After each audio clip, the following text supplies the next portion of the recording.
নমস্কার বন্ধুরা, পাল ফ্যামিলিতে সবাইকে ওয়েলকাম। আজকে কচু দিয়ে 3টা রেসিপি নিয়ে চলে আসছি। এটা হলো শোলা কচু দিয়ে রেসিপিটা হবে 3টা রেসিপি। দেখো, আমি শোলা কচুটা একরকম হলো গোল করে কেটে নিয়েছি, আর একটা লম্বা মাছের পিসের মতন আমি কেটে নিয়েছি। আর সাইড থেকে যে কচুটা বাদ গিয়েছিল ওই কচুটা আমি দিয়ে আরেকটা রেসিপি তৈরি করেছি। তা দেখো, প্রথম যে আমি মাছের মতো যে রেসিপিটা বানাবো ওই রেসিপিটা তোমাদের কাছে আমি দেখাচ্ছি কী কী করে করতে হবে। প্রথমে 2 চামচের মতন বেসন নিতে হবে, আর এক চামচ না, আধা চামচের মতো দিতে হবে হলুদ গুঁড়ো, আর পরিমাণ মতো লবণ আর জিরের গুঁড়ো। এগুলো দিয়ে জল অল্প অল্প করে দিয়ে ভালো করে ব্যাটারটা ফেটিয়ে নিতে হবে, একটু ব্যাটারটা যেন গাঢ় গাঢ় হয়। দেখো, ব্যাটারটা গুলিয়ে নিচ্ছি এদিকে আমি।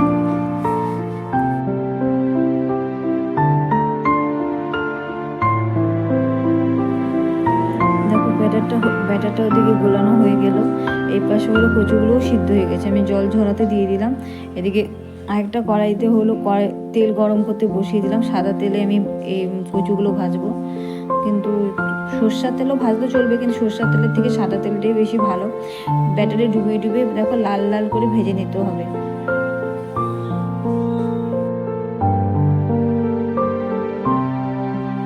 এই রেসিপিটা তোমরা বাড়িতে একবার হলো ট্রাই করো, খুবই সুস্বাদু হয়েছে।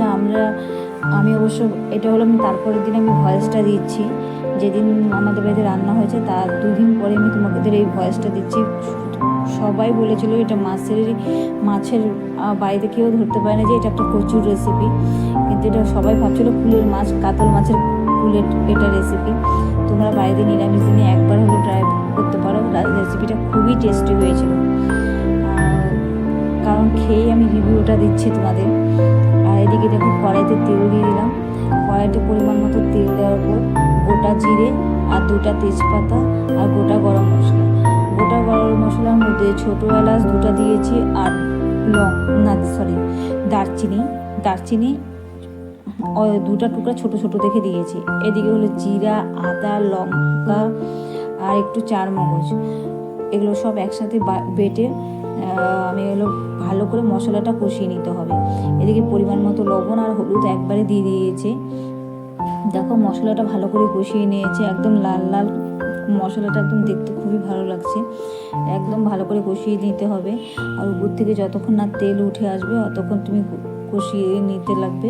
আর দেখো, মশলাটা কষানো হওয়ার পর আমি 3 বাটি জল দিয়ে দিয়েছি, কারণ আমি এটা ঝোলটা বেশি মানে ঝোলটা একটুখানি গাঢ় গাঢ় করবো, তার জন্য আমি অল্প ঝোল দিয়েছি।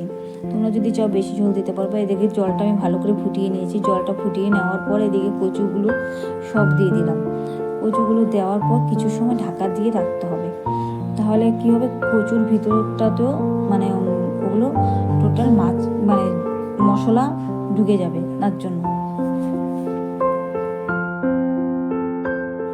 মনে হচ্ছে না কাতল মাছের পেটিগুলো সব দেখো একদম মাছের মতো দেখতে লাগছে, খেতেও মাছের মতোই লাগবে। খুবই সুস্বাদু এই রেসিপিটা। দেখো, সুন্দর করে মশলা আমার হালকা আছে, এটা ভালো করে ফুটিয়ে নিচ্ছি। এখন নামিয়েছি, কি সুন্দর কালার আসছে। তারপরে দেখো আমি ওই যে বাকি যে তেলটা বেঁচেছিল, আমি ওই কচুগুলো ভেজেছিলাম। তো এইখানে হলো গোল গোল করে যে কচুটা আমি আরেক রকমের কেটেছিলাম, ওই গোল কচুটাকে আবার ভেজে নিচ্ছি। এটা দিয়েও আরেকটা রেসিপি হবে, তুমি দেখতে থাকো। দেখো, কচুগুলো সুন্দর করে লাল লাল করে ভেজে নামিয়ে নিচ্ছি। আর এটা ডোবা তেলে ভাজছি, কারণ এর ভিতরে আবার যদি পুর দিয়ে যদি আমি ভাজতাম না, তেলটাতে একদম কালো হয়ে যেত, আরও মানে বাজে লাগতো দেখতে, আর সরষেগুলো সব বের হয়ে যেত। আমি কড়াইতে একটু তেল দিয়ে তারপরে দেখো সরষার মধ্যে হলো লঙ্কা আর হলো সরষা দিয়ে আমি বেটেছিলাম এটা। পরিমাণ মতো পরিমাণ মতো লবণ আর হলুদ দিয়ে ভালো করে পুরটা বানিয়ে নিলাম। তারপরে দেখো, আরেকটা রেসিপি এদিকে হচ্ছে, ওইটা পুরটা নামিয়ে নিয়েছি। এদিকে হলো কড়াইতে হলো আমি সাদা তেল যে ছিল ওই সাদা তেলটা দিয়ে বানিয়ে ফেলবো। এর মধ্যে হলো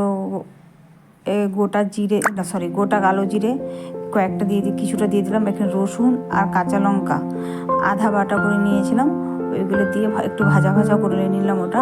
তারপরে যে গ্রেট করা যে এক্সট্রা কচুগুলো ছিল গ্রেট করে নিয়েছি, মানে কোরানি দিয়ে কুড়িয়ে নিয়েছিলাম, তো ওটা দিয়ে দিলাম লবণ আর হলুদ দিয়ে। ওইটা হতে থাকুক। এদিকে দেখো পুরগুলো, দেখো কচুগুলো যে ভেজে রেখেছিলাম আগে, ওই কচুগুলো ভাজার মধ্যে ওই যে পুরটা, সর্ষে আর লঙ্কার যে পুরটা যে ছিল ওটাকে তো একটু হালকা নেড়ে চেড়ে নিয়েছিলাম। দেখো পুরটা ঢুকিয়ে এরকম করে, এটা হলো গরম ভাতের সাথে খেতে খুবই টেস্টি। তোমরা এটা একবার হলো ট্রাই করো। আর এদিকে দেখো আমি কচুটা বানিয়ে ফেলছি, বা লবণ হলুদ দিয়ে ভালো করে মজে গেলেই, ভাজা ভাজা হয়ে গেলেই নামিয়ে নেবা। এই রেসিপিটাও খেতে খুবই সুস্বাদু, বাড়িতে একবার হলো ট্রাই করো, খুবই ভালো হয়েছিল রেসিপিটা। তোমাদের যদি ভিডিওটা যদি ভালো লাগে লাইক কমেন্ট শেয়ার সাবস্ক্রাইব করো। আর তোমরা নতুনত্ব কী কোন রেসিপি আমার কাছে দেখতে চাও একবার কমেন্টে অবশ্যই জানিও। প্রত্যেকটা রেসিপি খুবই সুস্বাদু হয়েছিল। সুস্থ থেকো, সাবধানে থেকো, ভালো থেকো, এবং প্রত্যেকটা ভিডিও দেখার পর তোমরা কমেন্টে জানিও ভিডিওটা তোমাদের কেমন লাগছে। বাই।